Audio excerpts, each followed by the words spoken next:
Hi guys. So today, actually this is my first candy tutorial I've ever made.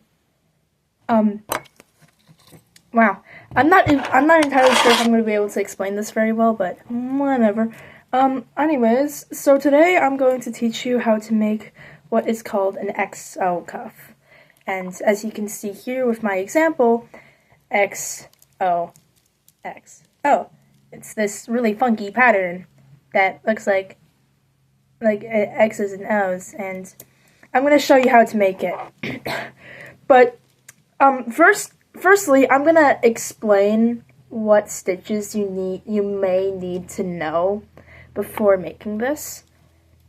Alright, so with our example piece, the O's are made from what's called a bar stitch, which is similar to the ladder stitch. And then with the X's are like a double. And if you don't know any of those stitches, that's okay, because I'll walk you through this step by step. I'm hoping this will be ever so slightly beginner friendly. If you don't know any of the stitches, that's okay. You can. If you struggle to follow along with this video, I might link down some videos on how to do the different stitches I stated below, because I'm not entirely sure if I'll be able to explain this well enough. But, anyways, let's get to this then. Alright, so for this one, I'm going to be using black and white beads. Black for the X's and white for the white for the O's. You can also do it in any other color combination. It doesn't have to be black and white. It could be pink or blue. It could be red and blue. It could be whatever color combination you desire. But I feel like it looks best when you do like the X's and O's as just solid colors instead of making them mixed up. But you do you. I don't care. Anyways, black, white. Alright, let's get started. Alright, so firstly we need to measure out some string. I am running out of string. That's okay, I might have to use scrap string for this. Alright, so I'm not entirely sure how we're going to be able to measure the string out for this one. But, alright, so I guess I'll measure it around my wrist first, just once. And then I pull it off. And then with this length, I'll take the end of this. This is how long it is. And then I'll double it. And then I'll triple it, which is basically just all of the string. Alright, so I guess we're going off of triple the length of my wrist. I'm not entirely sure if that's gonna work, so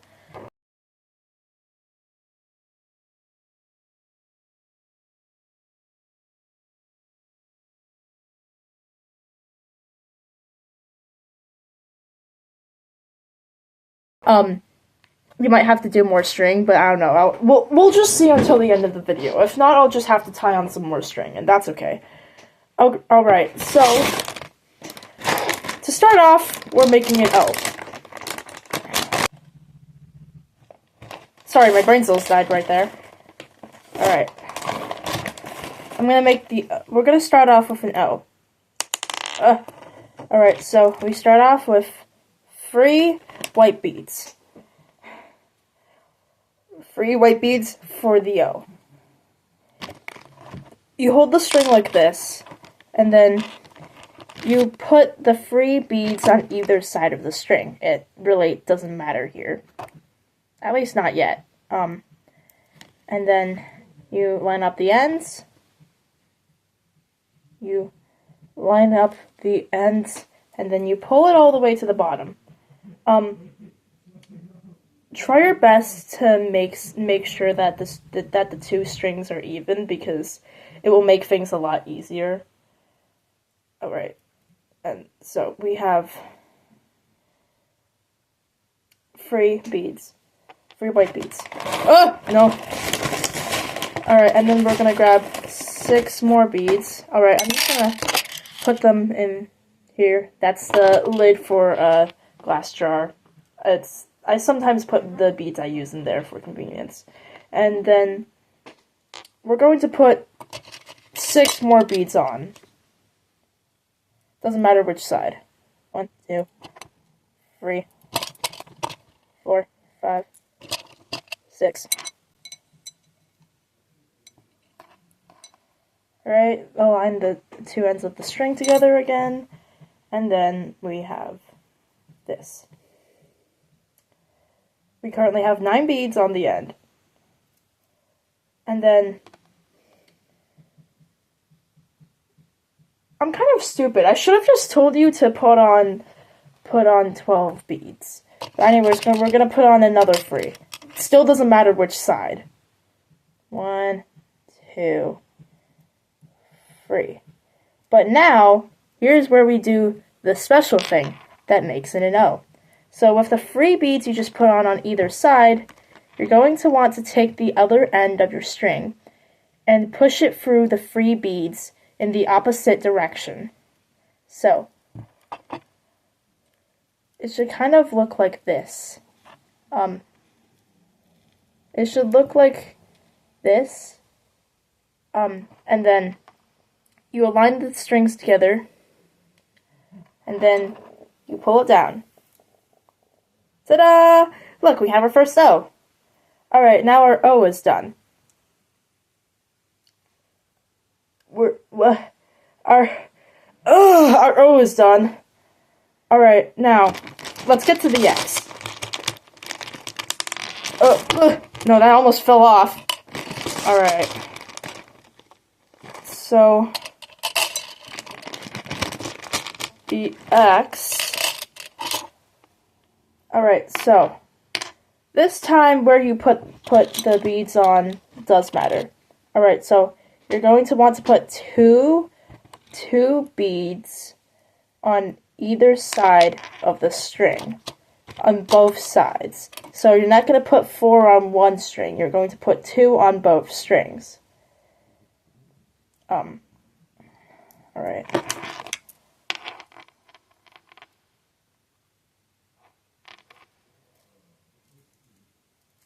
Like that. And then you hold the 2 ends of your string together, and then you're going to want to take one more bead, and then you're going to put it through both ends of the string. And then you pull it down. Do you see where this is going now? And then you're going to want to put 2 more beads on both strings. 1, 2, 3, 4. Alright. There. See? We got our... I'm losing my brain cells, but anyways, we have our first X and we have our first O. And then we kind of repeat the process. Except, alright, how do we continue on from this? Let's grab some more white beads. We take 3 white beads and put it through one end of the string. And then doing the thing we did before with the circle, we once again take the 3 beads, hold them together, and put the string through all 3 in the opposite direction of the other string. And then we hold the 2 strings together evenly, and then we pull it down again. See? Now we can start our next O. And then the process repeats. And then we put on 3 on both strings again. And then we put 3 on both strings again.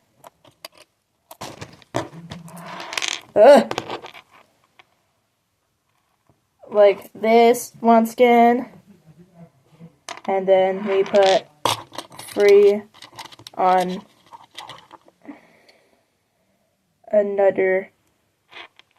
one of the sides, and then with the other side we do that thing again, and we hold the 3 beads together, and then we put the string through in the opposite direction. And then we pull it down, and then the cycle starts to repeat again. But I'm going to explain it again because I don't know what else I'm supposed to do here. Alright, and so, once again, 2 beads on both sides of the string. Ah! No, no, no! 2 sides on the string. And then we hold the ends together again, and then we put a bead through like so, and then pull it down to the middle. And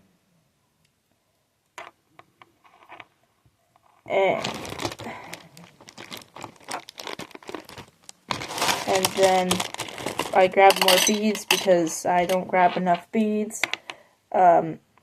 And then we do 2 more beads on either side. 1, 2, 3, 4. Alright, now we've done 2 X's and O's. So now I'm assuming that we get the process, yes? Alrighty, so basically, I'm going over this again. We put on 12 beads. We put on 12 beads for the first circle, and then we take 3 of the beads near the end, and we shove the other end of the string through in the opposite direction. And then for the X's, we put two beads on either side of the string, and then we put 1 bead through both strings, and then we put 2 beads on both strings, on either strings again. And then the process continues.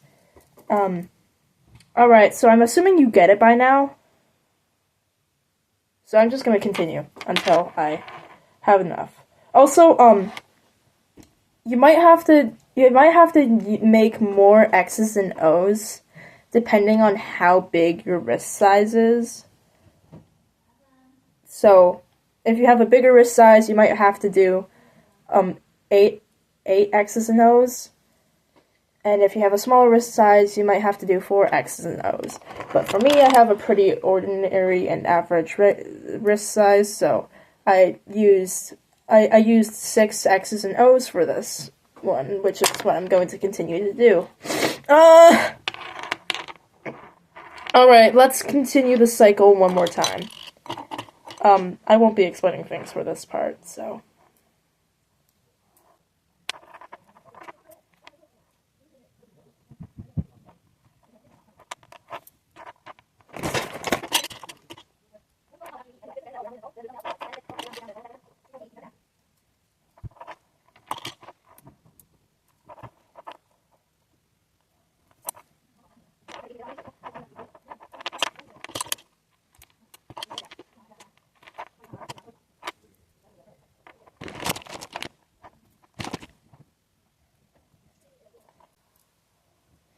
Alright, so we finally got to the end of this. Now, how are we supposed to tie this off? You may be wondering. Well, alrighty, I'll show you. You're going to take the 3 beads in the center of the end of your circle, and then you're going to take one end of this, and hope some of the beads don't fall off. You're gonna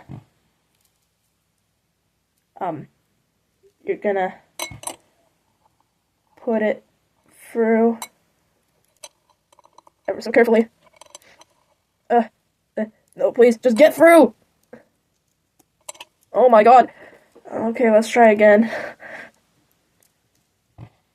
Alright, so we put the string through like that. It only has to be 1 string, and then you know what we have to do now. So, now that we have it sort of connected like this, we tie it off. And I'm gonna do what's called a surgeon's knot for this. So, 1, 2, free. Pull it down, and then we do 1, 2, pull it down,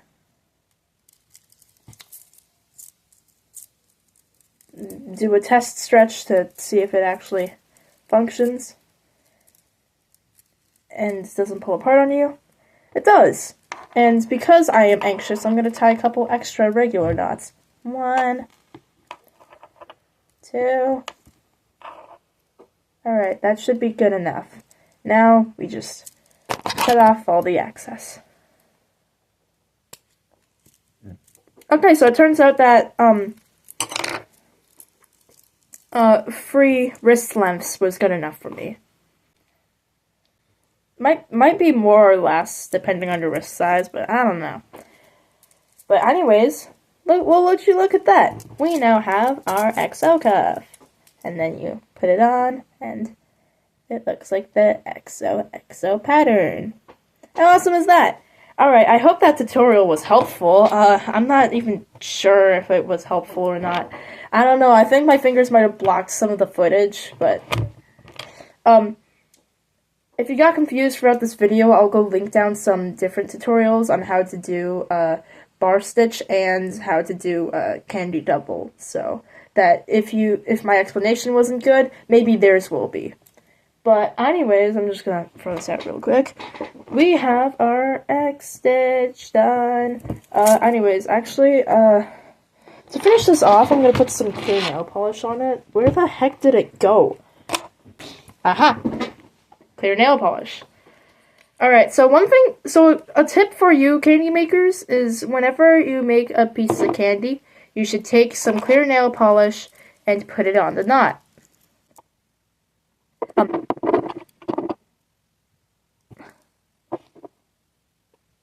Alright, I applied it on, and now all we gotta do is wait for it to dry, which takes like a couple minutes. The reason why you want to put clear nail polish on the knots of your candy projects, especially big ones, it's because it helps secure the knot and it basically like glues it together. You can also use Mod Podge for it, but that takes a longer time to dry, but whatever. It's a good tip from one candy maker to another. But anyways, that aside, we have our stitch now. I don't know how to end off this video. Oh my god. I don't know how to end off this video, but well, you got a cuff now. If you have any questions, go put them down in the comments below. There's a guarantee that I'll respond to them. Anyways, now I have 2 of them. Yay! But anyways, now it is done. So, I literally don't know what to say anymore. See ya!